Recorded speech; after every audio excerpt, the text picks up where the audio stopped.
Hello दोस्तों, मेरा नाम है मोहम्मद ताबिश खान। आप सभी के लिए लाया हूँ एक नई कहानी। आइए जानते हैं। प्यार का बदला लिया गुंजन ने। गुंजन जल्दी जल्दी काम निपटा रही थी। दाल और सब्जी बना चुकी थी, बस फुलके बनाने बाकी थे। तभी अभिनव किचन में दाखिल हुआ और गुंजन के करीब रखे गिलास को उठाने लगा। उसने जानबूझकर गुंजन को हौले से स्पर्श करते हुए गिलास उठाया और पानी लेकर बाहर निकल गया। गुंजन की धड़कनें बढ़ गई। एक नशा सा उसके बदन को महकाने लगा। उसने चाहत भरी नज़रों से अभिनव की तरफ देख जो उसे ही निहार रहा था। गुंजन की धड़कनें फिर से ठहर गई।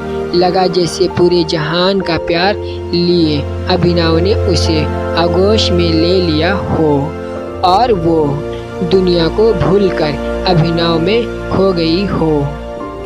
तभी अम्मान जी अखबार ढूंढती हुई कमरे में दाखिल हुई और गुंजन का सपना टूट गया। नजरें चुराती हुई गुंजन फिर से काम में लग गई। गुंजन अभिनव के यहाँ खाना बनाने का काम करती है। अम्मान जी का बड़ा बेटा अनुज और बहू सारिका जॉब पर जाते हैं। छोटा बेटा अभिनव भी एक IT कंपनी में काम करता है। उसकी अभी शादी नहीं हुई है और वो गुंजन की तरफ आकृष्ट है। 22 साल की गुंजन बेहद खूबसूरत है और वो अपने माता पिता की इकलौती संतान है। माता पिता ने उसे बहुत लाड प्यार से पाला है। इंटर तक पढ़ाया भी है, मगर घर की माली हालत सही नहीं होने की वजह से उसे दूसरों के घरों में खाना बनाने का काम शुरू करना पड़ा। गुंजन जानती है कि अभिनव ऊंची जाति का पढ़ा लिखा लड़का है और अभिनव के साथ उसका कोई मेल नहीं हो सकता। मगर कहते हैं ना कि प्यार ऐसा नशा है जो अच्छों की बुद्धि पर ताला लगा देता है। प्यार के एहसास में डूबा व्यक्ति सही गलत, ऊंच नीच, अच्छा बुरा कुछ भी नहीं समझता। उसे तो बस किसी एक शख्स का ख्याल ही हर पल रहने लगता है और यही हो रहा था गुंजन के साथ भी। उसे सोते जागते हर समय अभिनव ही नज़र आने लगा था। धीरे धीरे वक्त गुजरता गया। अभिनव की हिम्मत बढ़ती गई और गुंजन भी उसके अगले कमज़ोर पड़ती गई। एक दिन मौका देखकर अभिनव ने उसे बाहों में भर लिया।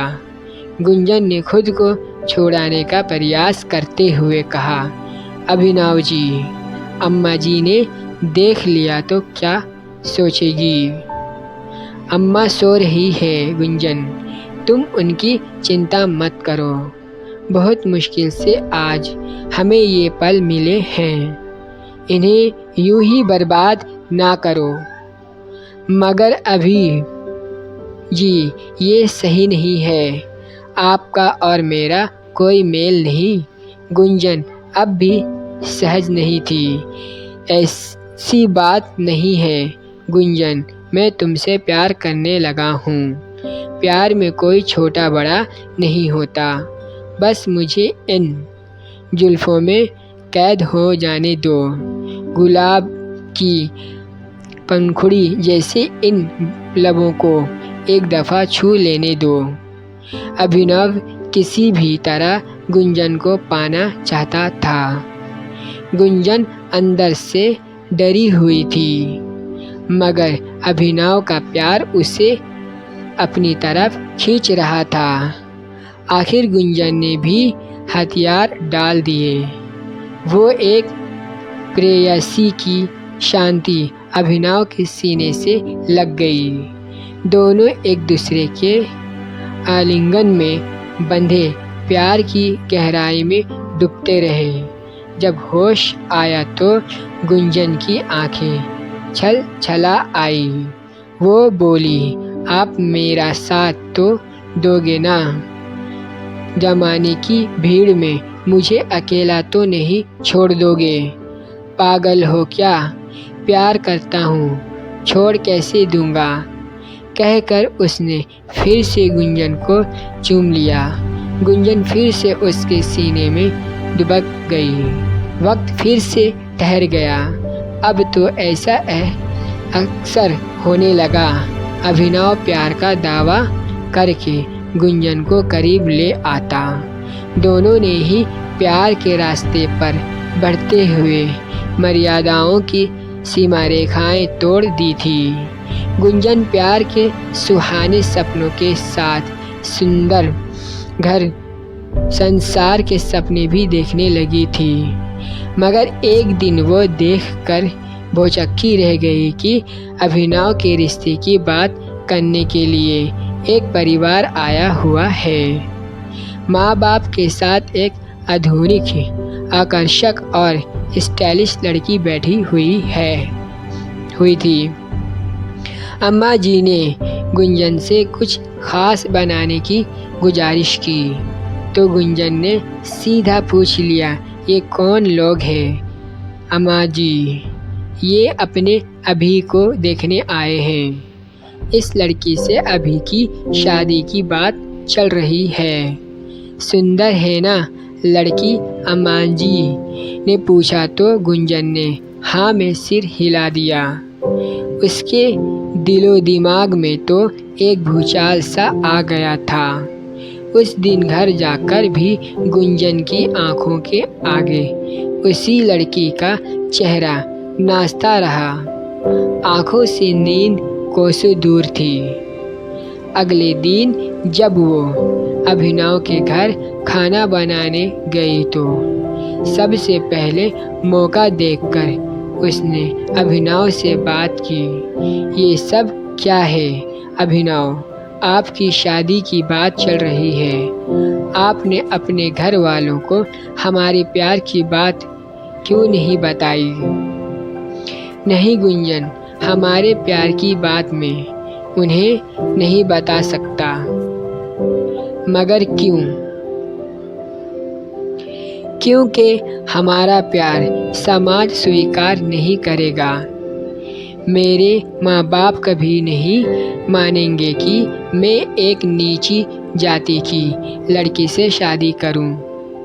अभिनव ने बेशर्मी से कहा। तो फिर प्यार क्यों किया था? आपने शादी नहीं करनी थी तो मुझे सपने क्यों दिखाए थे? तड़प कर गुंजन बोली। देखो गुंजन, समझने का प्रयास करो। प्यार हम दोनों ने किया है। प्यार के लिए केवल हम दोनों की रजामंदी चाहिए थी। मगर शादी एक सामाजिक रिश्ते है। शादी के लिए समाज की अनुमति भी चाहिए। शादी तो मुझे घर वालों के कहे अनुसार ही करनी होगी। यानी प्यार नहीं, आपने प्यार का नाटक खेला है मेरे साथ। मैं नहीं, केवल मेरा शरीर चाहिए था, क्योंकि कहा था मुझे कि कभी अकेला नहीं छोड़ोगे। मैं तुम्हें अकेला कहाँ छोड़ रहा हूँ गुंजन। मैं तो अब भी तुम ही से प्यार करता हूँ। मेरी जान, यकीन मानो, हमारा ये प्यार हमेशा बना रहेगा। शादी भले ही उससे कर लूँ, मगर हम दोनों पहले की तरह ही मिलते रहेंगे। हमारा रिश्ता वैसा ही चलता रहेगा। मैं हमेशा तुम्हारा बना रहूँगा। गुंजन को कसकर पकड़ते हुए अभि ने कहा। गुंजन को लगा जैसे हजारों बिच्छुओं ने उसे जकड़ रखा हो। वो खुद को अभिनव को बंधन से आज़ाद कर काम में लग गई। आंखों से आंसू बहे जा रहे थे और दिल रो रहा था। घर आकर वो सारी रात सोचती रही। अभिनव की बेवफाई और अपनी मजबूरी उसे रह रह कर कचोट रही थी। अभिनव के लिए भले ही ये प्यार तन की भूख थी, मगर उसने तो हृदय से चाहा था। उसे तभी तो अपना सब कुछ समर्पित कर दिया था। इतनी आसानी से वो अभिनव को माफ़ नहीं कर सकती थी। उसके लिए कि सज़ा तो देनी ही होगी। वो पूरी रात यही सोचती रही कि अभिनव को सबक कैसे सिखाया जाए। आखिर उसे समझ आ गया कि वो अभिनव से बदला कैसे ले सकती है। अगले दिन से ही उसने बदले की पटकथा लिखनी शुरू कर दी। उस दिन वो ज़्यादा ही बन सवर कर अभी के घर खाना बनाने पहुंची। अभी शाम 4 बजे की शिफ्ट में ऑफिस जाता था। अम्मा जी हर दूसरे दिन 12 से 4 बजे तक के लिए घर से बाहर अपनी सखियों से मिलने जाती थी। पिताजी के पैर में तकलीफ़ थी, इसीलिए वे बिस्तर पर ही रहते थे। 12 बजे अम्मा जी के जाने के बाद वो अभी के पास चली आई और उसका हाथ पकड़कर बोली, अभिनव, आपकी शादी की बात सुनकर मैं दुखी हो गई थी, मगर अब मैंने खुद को संभाल लिया है। शादी से पहले के इन दिनों को मैं भरपूर एंजॉय करना चाहती हूँ। आपकी बाहों में खो जाना चाहती हूँ। अभिनव की तो मन मांगी मुराद पूरी हो रही थी। उसने झट गुंजन को करीब खींच लिया। दोनों एक दूसरे के आगोश में खोते चले गए। बेड पर अभी की बाहों में मचलती गुंजन ने सवाल किया, कल आप सच कह रहे थे अभिनव, शादी के बाद भी आप मुझसे ये रिश्ता बनाए रखेंगे ना? हाँ गुंजन, इसमें तुम्हें शक क्यों है? शादी एक चीज़ होती है और प्यार दूसरी चीज़। हम दोनों का प्यार और शरीर का ये मिलन हमेशा कायम रहेगा। शादी के बाद भी ये रिश्ता ऐसा ही चलता रहेगा। कह कर अभिनव फिर से गुंजन को बेतहाशा चूमने लगा। शाम को गुंजन अपने घर लौट आई। उसे खुद से घिन आ रही थी। वो बाथरूम में गई और नहाकर बाहर निकली, फिर मोबाइल लेकर बैठ गई। आज की उनके शारीरिक मिलन का एक एक पल इस मोबाइल में कैद था। उसने बड़ी होशियारी से मोबाइल का कैमरा और ऐसी जगह रखा था जहां से दोनों की सारी हरकतें कैद हो गई थी। ये काफ़ी देर तक का लंबा अंतरंग वीडियो था। 10 दिन के अंदर उसने ऐसी 3 से 4 वीडियो और शूट कर लिए। फिर वीडियो में एडिट करके बड़ी चतुराई से उसने अपने चेहरे को छिपा दिया।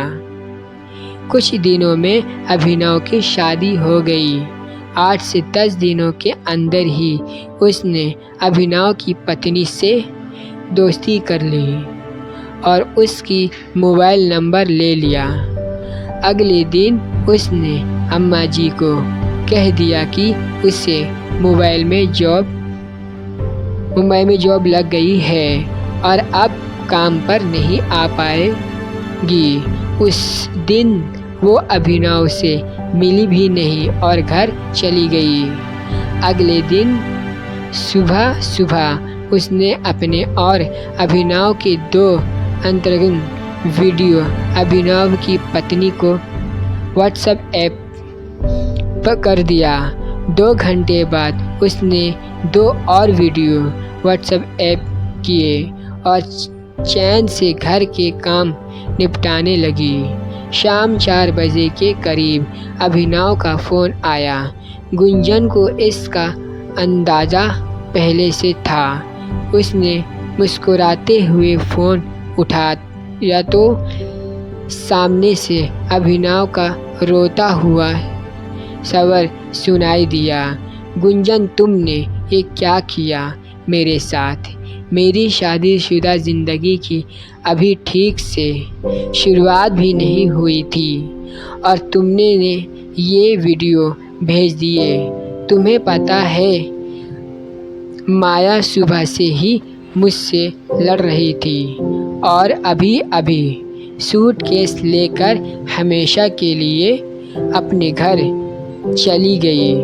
गुंजन, तुमने ये क्या कर दिया मेरे साथ? अब तुम ना घर के रहोगे ना घाट के। गुड बाय मिस्टर अभिनव। वाकया पूरा करते हुए गुंजन ने कहा और फ़ोन काट दिया। उसने आज अभिनव से बदला ले लिया था। खुद को मिलने हर आंसुओं का बदला आज उसे महसूस हो रहा था, जैसे उसके जख्मों पर किसी ने मलहम लगा दिए हो। ये कहानी यहाँ पर ख़त्म होता है दोस्तों। ये वीडियो आप सभी को पसंद आया है दोस्तों, तो इसे लाइक करें, शेयर करें, सब्सक्राइब करें, बेल आइकन दबाना बिल्कुल भी ना भूलें। इससे ये होगा कि हमारी वीडियो का नोटिफिकेशन आपको हर वक्त मिलते रहेगा। थैंक यू, धन्यवाद, शुक्रिया।